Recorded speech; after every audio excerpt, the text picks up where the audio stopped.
하나님을 마음의 중심에 모셔요 라는 제목으로 말씀을 빨리 한번 열심히 한번 나눠보도록 할게요. 자, 이스라엘의 왕 다윗은요, 왕이 되자마자 중요한 일을 하나 계획했어요.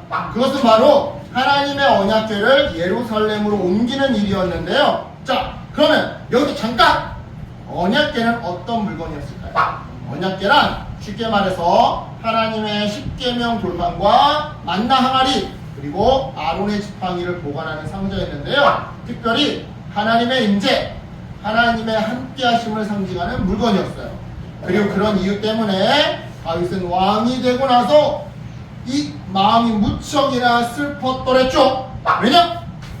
자기는 이렇게 좋은 궁궐에서, 이런 좋은 성 안에 좋은 궁궐 안에서 살고 있는데 그에 반해서 언약궤는, 그러니까 언약궤가 뭘 상징한다고? 하나님을 상징한다고.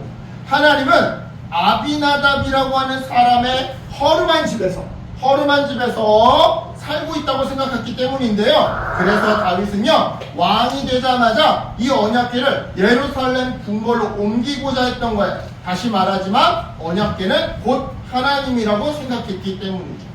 하지만 다윗은요, 이 언약궤를 옮기는 일에 있어서 하나님이 정해주신 규칙이 있다는 것을 잘 몰랐는데요. 규칙이 있다는 것을. 그로 인해서 처음 이 언약궤를 옮길 때 다윗은요, 규칙을 잘 지키지 않았고요. 그 결과 운반 과정에서 그만 우사라고 하는 사람이 죽게 되었어요.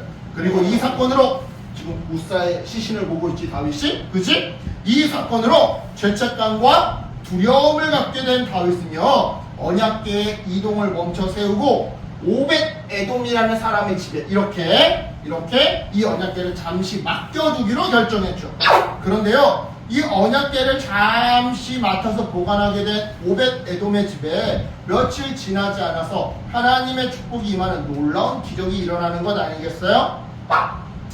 이 소식을 들은 다윗은요, 하나님의 화가 풀려서, 그래서 오벳 에돔의 집에 하나님의 축복이 임한 것이라고 판단했어요.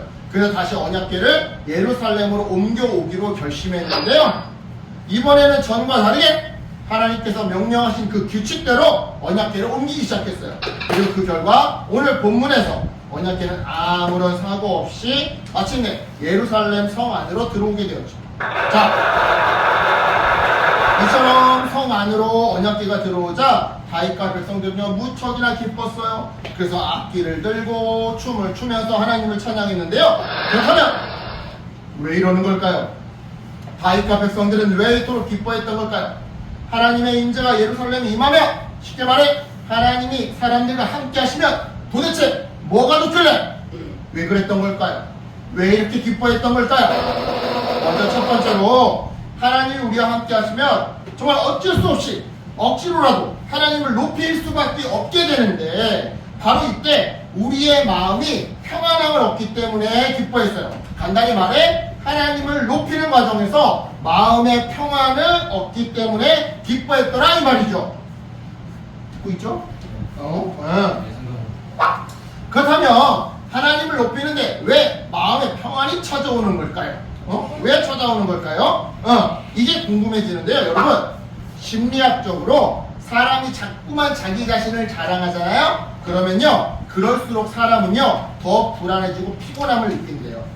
하지만 반대로 자기보다 크고 위대한 존재를 인정하고 칭찬하며 그 앞에 엎드릴 때 생각지도 못한 안정감을 느낀다고 하죠.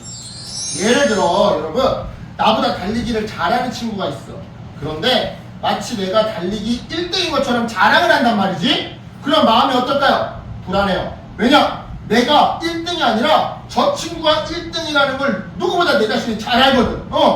그런데 내가 마치 1등인 것처럼 자랑을 했으니까, 만약 친구들 앞에서 내가 저 친구보다 달리기를 잘 못한다는 게 들통나면 어쩌나? 불안해할 수밖에 없는 거죠. 하지만 반대로 평상시에 내가 잘난 척을 안 했어. 저 친구가 나보다 달리기 잘한다고 그냥 인정해주고 저 친구를 칭찬해줬어. 그러면 어때요? 차라리 마음이 편해. 나중에 달리기 시합을 나갔다 쳐도 내가 지면, 그 친구한테 지면, 그건 평상시부터 내가 저 친구보다 달리기 못한다고 내가 인정해 왔었으니까 부끄러울 일이 아닌 거고, 만약에 내가 이겼어. 이기면 내가 노력해서 저 친구를 이겼다고 사람들이 오히려 나한테 내 노력에 칭찬을 던져줄 거니까 기쁜 일이 되는 거죠. 이걸 비유적으로 표현하면 시소 타기에 비유할 수 있는데요. 여러분, 시소 타봤어요? 네. 시소 다 타봤죠? 자, 시소를 타다 보면요. 언제가 가장 재밌어요? 요때 가장 재밌어요. 요때. 아주 높은 곳에 올라가가지고 엉덩이까지 막 떨어졌을 때. 그지? 이때가 제일 재밌어. 그지? 즉, 선생님, 저 혼자 타는데도 엉덩이가 맞죠? 즉 반대로 말해서 바닥으로 내려갔을 때가 가장 재미없더라는 거지. 이때가 가장 재밌으면 반대편에 가장 바닥일 때가 재미없다는 얘기인 거잖아. 그치? 하지만 여러분, 언제가 가장 안전해요? 요때가 가장 안전해. 요때는 위험해. 봐봐, 벌써 엉덩이 떨어졌잖아. 여기 균형 잘못 잡으면 깨끗하게 하고 떨어지는 거잖아. 머리 찢는 거잖아. 그치? 가장 재밌는데 위험해. 가장 재미없는데 안전해. 그치? 무슨 말인지 알겠어요? 이걸 우리의 삶에 적용해 보자면요. 우리 스스로를 막 이렇게 높이고 자랑하잖아요? 그러면요. 재미는 있어. 사람들이 우와 너 대단하다 하는 것 같아서 재미는 있는 것 같고 우쭐해지기는 해. 그런데 불안해요. 언제 떨어질까 무서워요. 불안해요. 실제로 떨어질 수도 있어요. 하지만 상대방을 높여줬어. 그래, 너 잘났어. 그러고서는 내가 겸손하게 낮아졌어. 그러면 비록 친구들이 박수나 쳐줘도 무슨 염려가 없어? 떨어질 염려가 없어. 다칠 일이 없어. 아플 일이 없어. 속상할 일이 없어요. 바로 이러한 이유 때문에 다윗과 예루살렘 백성들은 기뻐했던 거예요. 하나님이 우리 가운데 계시며 하나님의 눈치가 보였더라도 예전보다 더 진실하게 더 간절하게 하나님을 높이고 찬양하고 예배할 수밖에 없는데 그 과정에서 오히려 마치 시소의 바닥점에 내려간 것처럼 안정감이 찾아올 테니까 말이죠. 이어서 두 번째로 하나님이 우리와 함께 하시면 하나님이 우리 마음속에 있는 서로에 대한 미움과 원망을 치료해 주시사 화목함을 주실 것이기에 다윗과 백성들은 기뻐했는데요. 자, 여러분, 지금 이 당시는요, 다윗이 언약궤를 예루살렘 성으로 이렇게 옮겨왔을 이 당시는요,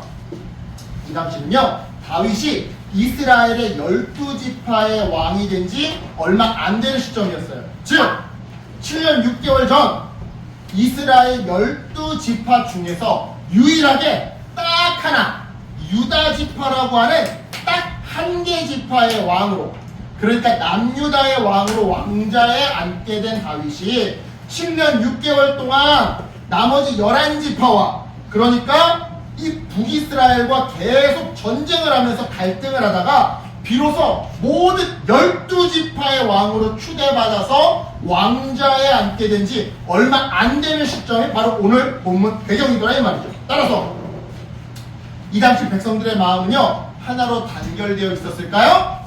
아니에요. 나라를 통일한 지 얼마 안 되는 시점이었어. 그래서 남유다 출신 사람들과 북이스라엘 출신 사람들은 과거 전쟁을 통해서 우리 아버지의 원수, 내 자식의 원수 뭐 이러면서 이 전쟁을 통해 갖게 된 복수심을 여전히 갖고 있었단 말이야. 따라서 그 무엇보다 서로 간에 화해가 중요한 상황이었죠. 이런 상황에서 하나님의 임재를 상징하는 언약궤가 왔으니, 즉 하나님이 우리와 함께 하실 거니 이제 어떤 일이 벌어지게 되는 거예요? 하나님을 찬양하고 하나님을 예배할 때마다 하나님이 용서와 화해의 마음을 부어주시는 일이 벌어지게 되는 거예요. 따라서 백성들은 이러한 일을 기대하며 기뻐했던 거죠. 마지막 세 번째로, 하나님이 우리와 함께 하시면 외부의 공격으로부터 우리를 지켜주시고 보호해 줄 것이기 때문에 다윗과 백성들은 기뻐했던 건데요. 이처럼 여러분, 다윗과 백성들이 하나님의 임재가 가져다주는 유익함을 생각하며 기뻐했던 것처럼 우리 또한 하나님의 임재를 여러분 또한 소망했으면 좋겠어요. 그런 의미에서 물어볼게요. 여러분, 오늘 하나님은 어디에 계실까요? 여러분, 바로 우리 마음 안에 계세요. 특별히 오늘 본문 속 예루살렘 성은요, 우리의 마음을 상징하고요, 언약궤는 성령 하나님을 상징하는데요. 예수 그리스도를 믿는 사람들에게 하나님은요, 성령을 받으러 성령 하나님을 선물로 주셨어요. 즉 성령 하나님은 예수님을 믿는 우리의 마음 안에 살고 계시면서 우리와 함께 하시더라 이 말이죠. 하지만 여기서 중요한 것은 뭐다? 이처럼 우리 마음 안에 살고 계시는 하나님을 우리는 우리들 마음의 중심에 모시고 살아가는지, 아니면 우리들 마음의 구석에 방치하고 살아가는지의 문제예요. 즉 우리 마음 안에 살고 계시는 하나님, 바로 그 하나님의 눈치를 내가 살피면서 하나님 뜻대로 살고 있는지, 아니면 그 하나님의 눈치 따위는 신경 쓰지도 않고 내 멋대로 살고 있는지, 바로 이 문제가 중요하더라 이 말이죠. 이런 맥락에서 여러분 물어볼게요. 여러분은요, 성령 하나님을 여러분 마음의 중심에, 이렇게 십자가가 보이지? 내 마음에 보좌가 있어. 내 마음 안에 왕의 자리가 있어. 거기에 한가운데 중심에 모시고 살아가는 사람이에요? 아니면 저 구석에 방치해놓고 내가 내 삶의 주인인 것처럼 살아가는 사람들이세요? 네. 여러분, 바라기는요, 여러분 모두 마음의 중심에 하나님을 모시고 살아갔으면 좋겠어요. 왜냐? 그렇게 할 때 하나님을 높이게 되고요, 그 결과 마음의 평안을 얻게 되거든요.